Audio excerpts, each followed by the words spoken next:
الحمد لله الحمد لله رب العالمين وبه نستعين على أمور الدنيا والدين والصلاة والسلام على أشرف الأنبياء والمرسلين نبينا محمد وعلى آله وصحبه ومن اتبعهم بإحسان إلى يوم الدين أما بعد قال الله تعالى في القرآن الكريم يا أيها الذين آمنوا اتقوا الله حق تقاته ولا تموتن إلا وأنتم مسلمون.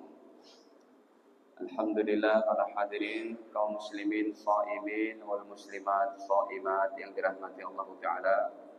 Puji syukur kepadanya atas segala limpahan nikmatnya kepada kita, terutama sekali nikmat iman, Islam serta sehat afiat. Hari ini hari kelima kita berpuasa di bulan suci Ramadan yang menjadi sebuah impian dari Nabi SAW bahwa umat Islam, orang-orang beriman betul-betul menjadi orang yang bertakwa.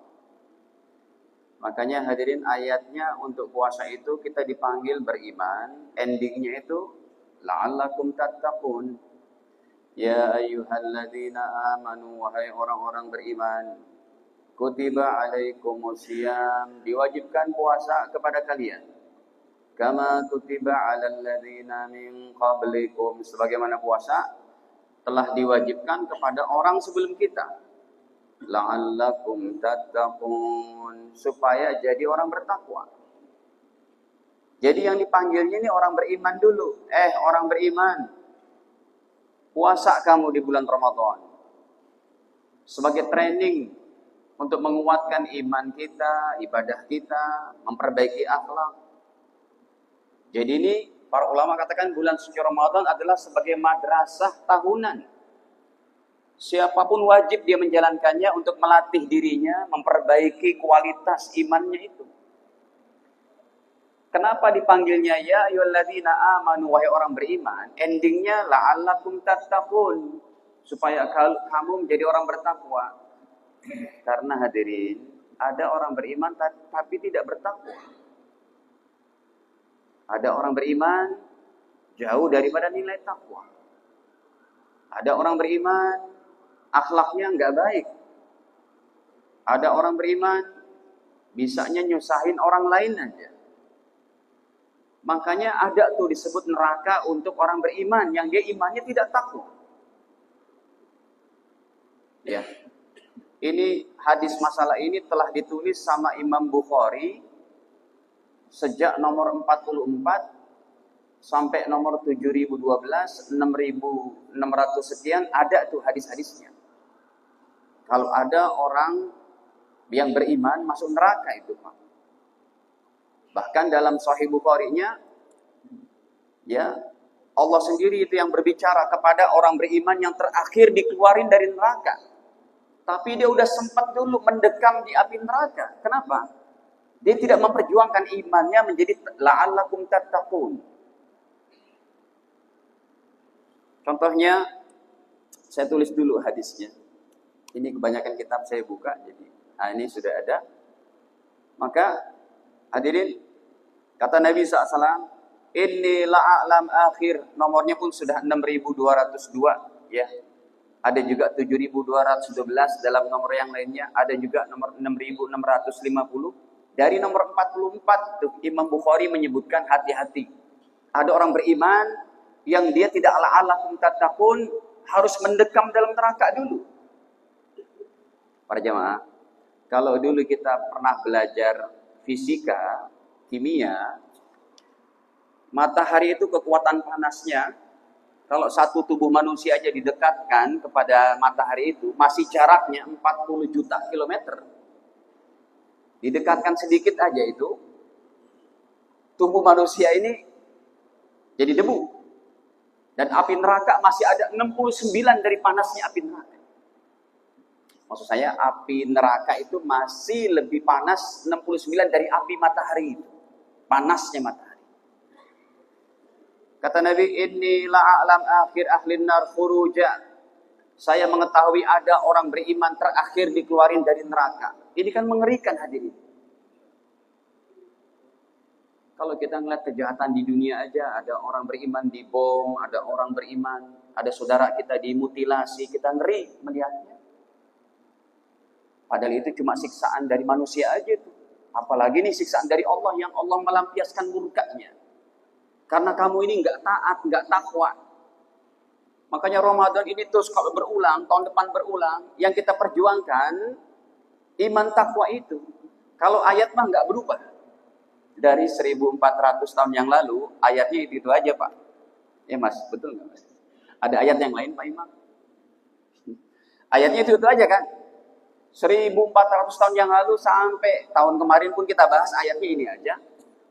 Jadi ayat mah nggak bakal berubah. Ya ayyuhalladzina amanu la'allakum tattaqun. Yang harus berubah itu takwa kita. Dan takwa itu puncaknya ada pada akhlak yang baik.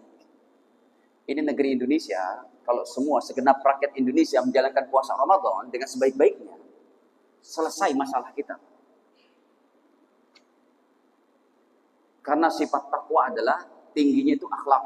Dan akhlak tertinggi nanti adalah jujur, berintegritas, amanah, tidak berbohong, tidak mencela-mencela, memudahkan urusan orang lain, low profile, humble, menyayangi seluruh manusia, muslim atau non-muslim. Itu sih intinya pengajian ini itu Pak. Ya udah selesai ya. Itu intinya udah tuh Pak. Inti akhlak tuh kayak begitu, jujur, berintegritas, amanah, memudahkan urusan orang lain, penyayang kepada seluruh manusia, muslim atau non-muslim, low profile, mudah memberi, tidak berbohong, tidak mencela-mencela. Para jamaah, coba kita baca dulu. Ini lupa saya terjemah. Habis saya ngeliat jam tinggal 20 menit gitu ya. Padahal hadisnya mau dibuka banyak banget nih. Kata Nabi, saya mengetahui orang terakhir keluar dari neraka. Orang beriman ini. Wa akhir ahlil jannah dukhula. Dan orang yang terakhir masuk surga. Rajulun, ya Allah. Ibu-ibu ada nggak di belakang nih? Ibu-ibu udah selamat karena aktornya nih laki-laki. Tapi semoga bukan jamaah yang ada di Ar-Rahman ini ya, insyaallah. Kata Rasul, seorang laki-laki. Ibu-ibu udah selamat tuh, muslimah udah selamat. Yakhruj minan nar, keluar dari neraka, habwa, merangkak. Fa yaqulullahu, maka Allah berfirman kepadanya, diajak ngomong tuh sama Allah, Pak. Kata Allah, idhab, hambaku, fadkhulil jannah, udah sana masuk surga. Aku udah maafin dosamu. Kamu ini orang paling dablek, hidupnya menyusahin orang aja gitu. Kenapa? Kalau dosa kita kepada Allah itu mudah. Bangun jam 2 malam, nangis jadi-jadinya, tobat nasuha, selesai. Tapi kalau dosa kepada orang lain, Masya Allah. Orang mati syahid aja, dia bukan berbuat dosa kayak gimana. Mati syahid adalah kematian yang paling diimpikan oleh setiap orang soleh. Baik syahid dunia akhirat atau syahid akhirat saja. Syahid dunia akhirat dalam pertempuran melawan musuh-musuh Islam. Seperti perang Uhud, perang Badar, perang Hunain, perang Khandaq dan sebagainya. Itu dunia akhirat. Tapi kalau mati syahid akhirat saja, lagi ngaji ilmu meninggal, lagi puasa meninggal, lagi haji umrah meninggal, itu mati syahid akhirat saja. Itu pun dirindukan. Tapi dia punya dosa sama orang beriman. Bukan dia menyakiti secara fisik, memukul, mencederai kehormatannya, tidak. Cuma punya hutang Pak, 1.000 rupiah nggak mau bayar. Orang yang mati syahid pun tertunggak masuk surganya. Coba kita lihat. Fayatiha fayukhayyal ilaihi annaha mal'a. Akhirnya Allah katakan, udah kamu masuk surga itu. Tapi dia bilang, ya Allah, inni wajadtuha mal'a. Surganya udah penuh ya Allah. Kata hamba ini, surga udah penuh ya Allah, nggak cukup bagi saya. Kata Allah, enak aja kamu ngomong, surga udah penuh. Sampai 3 kali tuh berulang-ulang. Kenapa kamu balik lagi? Udah penuh ya Allah. Kenapa balik lagi? Udah penuh. Ya Allah, emang saya bisa masuk surga? Jangan bercanda sama saya ya Allah. Kata hambanya begitu. Kata Allah, kamu ini, saya berikan surgamu ini, fa inna laka misla dunya wa asyrati amsalihha. Surgamu seluas langit dan bumi ini, saya tambahkan 10 kali lipatnya. Para jamaah, Tapi kan nggak enak orang kayak gini, Pak. Ini saya menampilkan hadis ini tujuannya bahwa ayat ya ayyuhalladzina amanu harus endingnya la'allakum tattaqun. Kalau tidak bertakwa, habis sudah. Para jamaah dirahmati Allah, proses Ramadan ini adalah merupakan paling utama untuk kita membenahi diri kita. Ya. Pokoknya kalau Ramadan kita baik, hadirin, maka akhlak kita akan baik. Saya sebutkan di sini, para jamaah, akhlak itu ada dua. Dalam segi pembagiannya, yang pertama, dalam segi hubungannya nih. Dia akhlak kepada Allah Ta'ala. Yang pertama, akhlak kepada Allah. Yang kedua, baru akhlak kepada hamba-hamba Allah. Nah, kalau akhlak kepada Allah, dia jalankan sholat, puasa, zakat, haji, umroh, tahajud, puasa sunnah, baca Quran, ngaji ilmu, mencari nafkah yang halal, baik kepada anak istri, mendidik dengan pendidikan yang baik, dan lain-lain. Tapi kalau akhlak kepada hamba-hamba Allah, kaitannya dengan muamalah yang baik, bicara yang santun, pergaulan yang baik, bisa memberikan manfaat kepada orang lain, komplit. Kalau kita bisa la'allakum tattaqun, sangat komplit nih hadirin. Karena emang tujuan hidup kita ini aja. Kan di antara semasjid ini aja Bapak sekalian, status ekonomi manusia kan berbeda-beda. Apalagi kalau kita mau bandingin orang sedunia. Berbeda itu. Tapi Allah tidak lihat itu. Yang Allah lihat imanmu dan ibadahmu, itu saja. Iman, ibadah, dan akhlakmu. Coba kita lihat dulu nih hadisnya. Dalam riwayat Imam Muslim, nomornya juga sudah 6.700 sekian. Apa yang menjadi barometer kecintaan Allah kepada seorang hamba hadirin? Hadis ini kalau dimiliki oleh segenap hati kita, Pak, hati kita udah masuk roh. Ya, inti hadis ini, itu hidup nyaman. Tidak gusar melihat orang bisa beli ini, bisa beli itu. Bismillah, alhamdulillah. Dia melihat orang lain dapat nikmat, alhamdulillah. Ya, semoga kamu menjadi taat, lebih taat dengan harta yang Allah berikan kepadamu berlimpah. Dia tidak ada perasaan dengki apa. Betul-betul manajemen kolbunya itu udah 100% itu baik sekali. Ya, hadirin kita lihat. Qala Rasul sallallahu alaihi wasallam, baginda bersabda, "Innallaha la yanzuru," sesungguhnya Allah tidak pernah memandang kalian, ila suwarikum, kepada bentuk kalian, bentuk rupa kalian. Allah tidak pernah memandang itu. Wa amwalikum, Allah tidak pernah memandang daripada harta-harta kalian. Walakin yanzuru ila qulubikum, tetapi Allah cuma memandang hati kita, tempat bersamayamnya iman la ilaha illallah Muhammadur Rasulullah. Ini yang jadi barometer di sisi Allah Ta'ala. Makanya Sayyidina Umar bin Khattab ketika beliau berjalan untuk meraih Masjidil Aqsa pada masa pemerintahannya, dipakailah pakaian kebesaran Umar bin Khattab itu. Memasuki Palestina. Karena itu adalah kiblat pertama orang Islam. Akhirnya hadirin, ya dipakai pakaian kebesaran dengan kuda-kuda gagahnya. Baru berjalan sekian ini saja perjalanan, Umar bin Khattab sudah merasa gerah. Kata beliau, aduh saya risih deh dengan pakaian ini, tolong deh, ganti aja deh. Ya, ternyata dalam kitab-kitabnya orang-orang Yahudi yang menguasai Masjidil Aqsa saat itu, hadirin, ya Yahudi dan Nasrani kan jadi semua merasa mengakui itu. Ada tembok ratapan, di sini tempat Nasrani, yang Masjid Aqsa-nya orang Islam di situ. Nah hadirin, akhirnya Umar bin Khattab minta dibuka pakaiannya, pakai pakaian biasa lagi. Yang tertulis dalam kitab mereka, pemimpin umat Islam yang akan merebut Masjidil Aqsa adalah yang bajunya bertambal 18.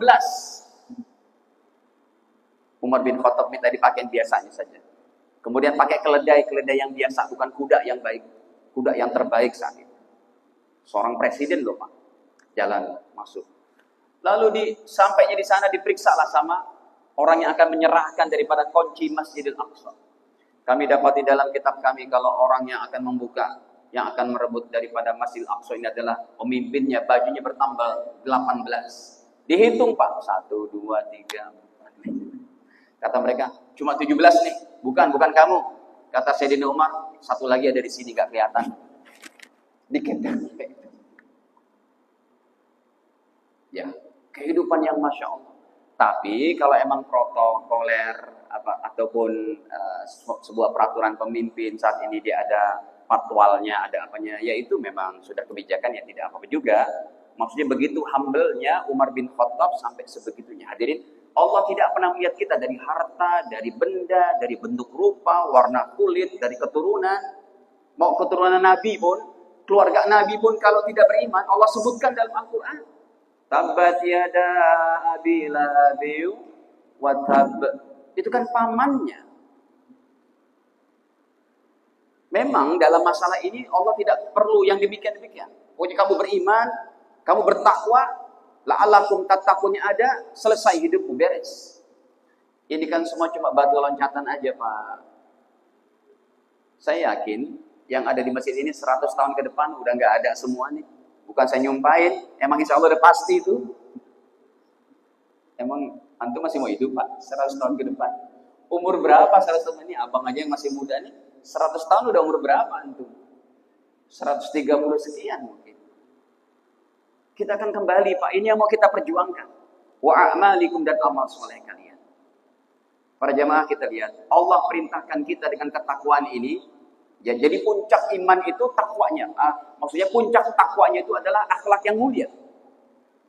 Akhlak kepada Allah, tahajudnya jalan, sholat berjamaah jalan, sebagaimana sudah saya tulis. Jadi akhlak mulia itu ada dua.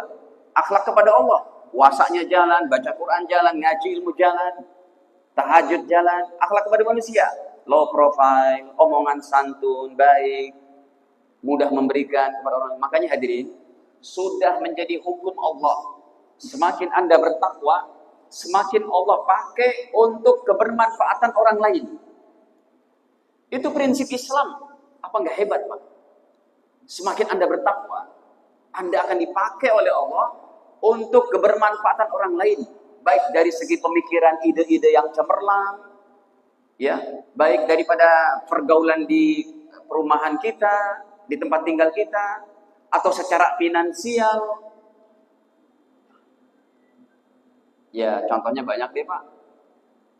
Sayyidina Utsman bin Affan, makin bertakwa beliau, makin bisa memberikan kemanfaatan sampai hari ini. Bahkan sudah 1400 tahun, hartanya masih ada di Madinah. Kemarin bulan Januari saya berangkat umroh lagi, Pak. Ya, emang ini enak banget sering umroh gitu. Kerja hadirin jadi mutawif gitu ya. Itu saya datang ke masjidnya Utsman bin Affan, ke masjidnya, ke apa? Hotelnya itu. Di Madinah, memang agak jauh dari Masjid Nabawi. Kita berjalan cari, Masya Allah. Itu harta beliau, makin bertakwa, makin bisa memberikan manfaat orang lain. Makanya kalau la'alakum tattaqunya ada, semua segenap rakyat Indonesia, selesai problem Indonesia. Enggak terjadi itu yang namanya timah, apalagi kemarin Pertamina dan macam-macam. Ini kan problem kita semua, tanggung jawab kita semua.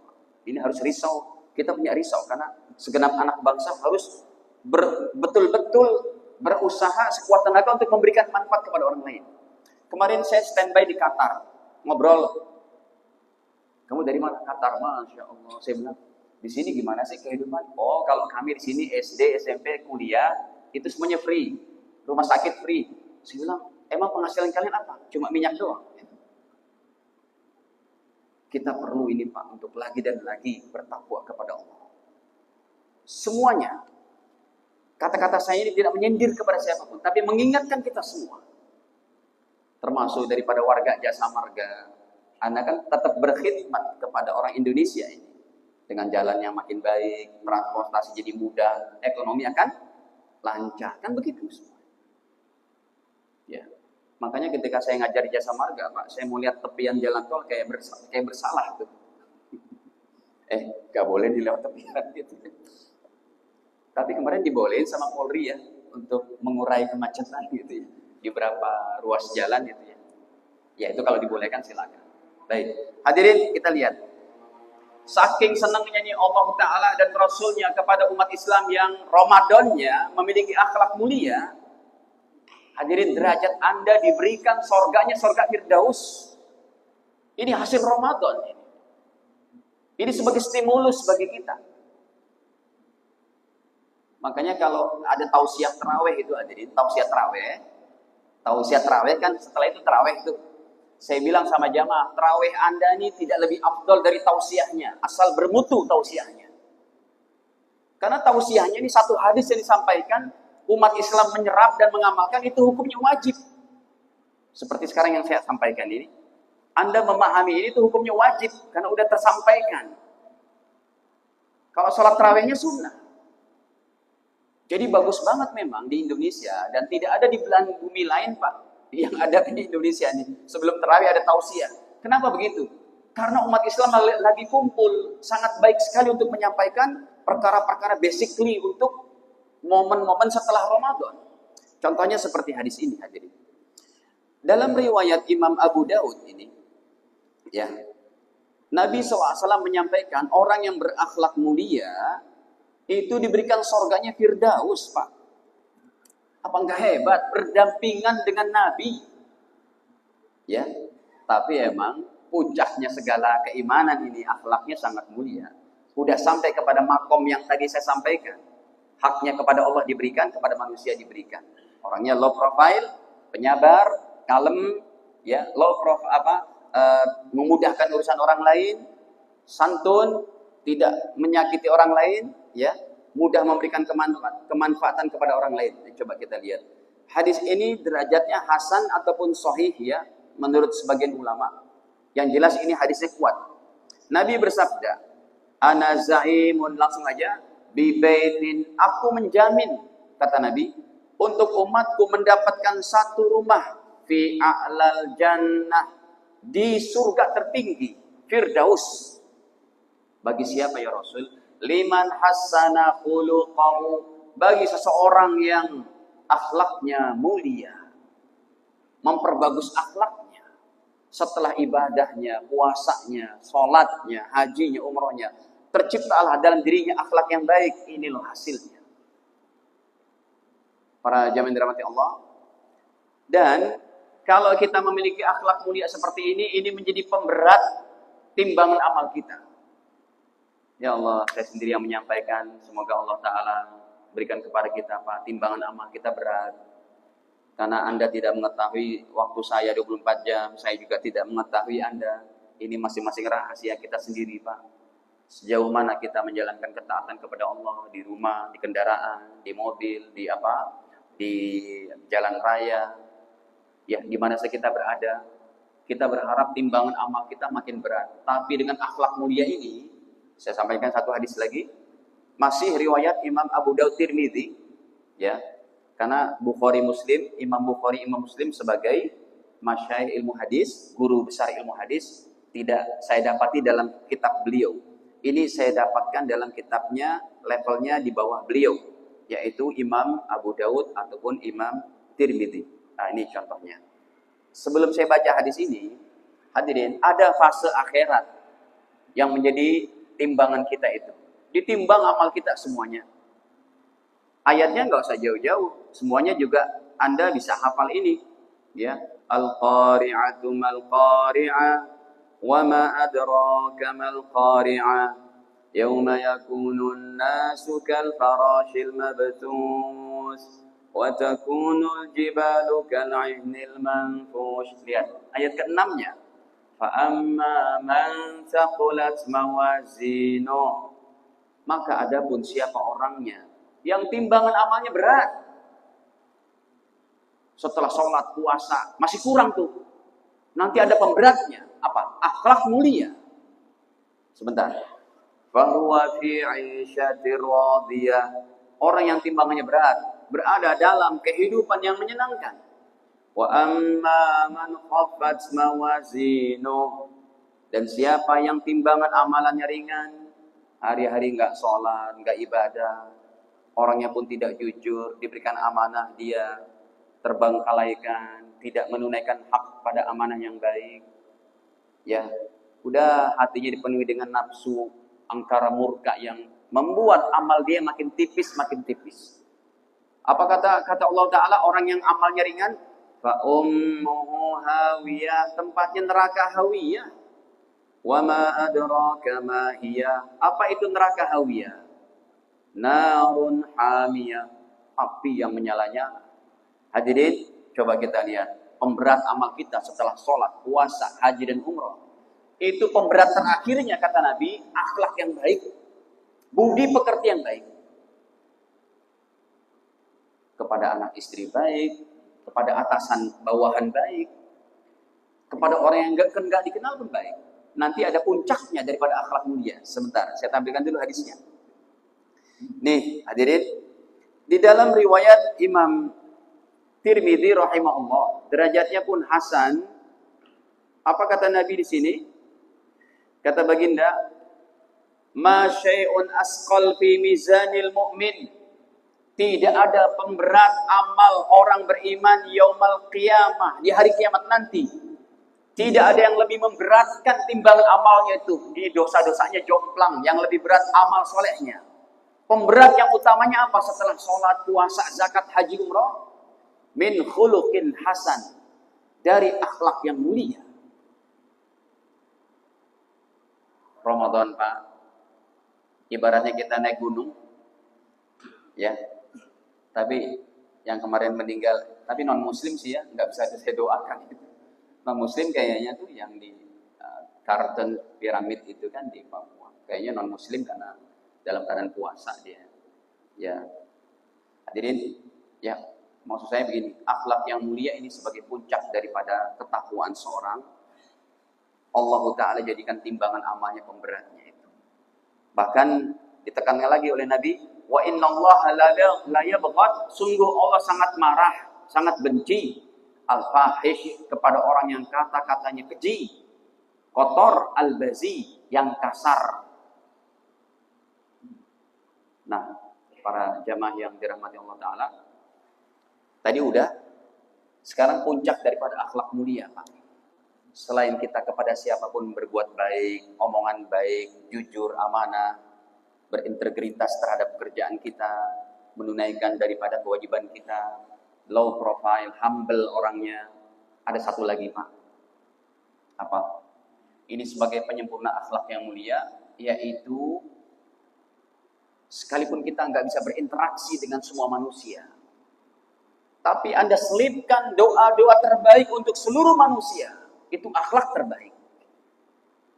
Pak, kalau dengan teman-teman sekerjaan ini kan Anda bisa praktekkan ini secara berinteraksi. Tiap hari ketemu, ngucapin salam sama yang non-muslimnya, sama yang tidak non-muslimnya, bukan tidak non-muslim, sama yang non-muslimnya, ya bersalaman, senyum, tanya kabarnya gimana, gitu kan? Tapi dengan hak orang lain yang kita nggak kenal. Termasuk akhlak tertinggi daripada akhlak mulia, mendoakan mereka. Kalau beriman, doakan ampunan dan masuk surga, dapat rahmat Allah, diterima Ramadannya. Kalau belum beriman, ya Allah, kasih hidayah kepada mereka. Ini puncak akhlak mulia yang kita bisa tunaikan kepada orang-orang sekalipun ada di New Zealand, di Kutub Utara, di Antartika dan di mana-mana. Dengan doa tadi, sampai semuanya tembus. Doa ini kecepatannya lebih hebat daripada pesawat terbang sekalipun yang kecepatannya paling 3 kali lipat suara sebenarnya pesawat jet tempur dan macam-macamnya. Ya, ini lebih hebat dari itu. Sedetik Anda berdoa di sini, ya Allah, kasih hidayah kepada manusia yang belum beriman sedunia ini. Itu sedetik itu langsung sampai kepada orang-orang yang ada di Australia, New Zealand, di Kutub Utara dan macam-macamnya. Semoga Allah Ta'ala berikan kebaikan ini.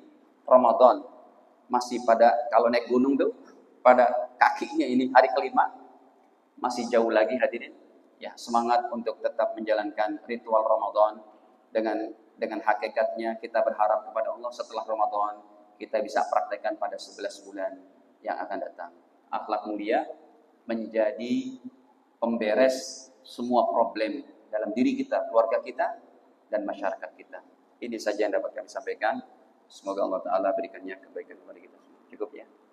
Kita akhiri saja hadirin dengan sama-sama baca kafaratul majelis. Subhanakallahumma bihamdik, asyhadu an la ilaha illa anta astaghfiruka wa atubu ilaik. Wassalamualaikum warahmatullahi wabarakatuh.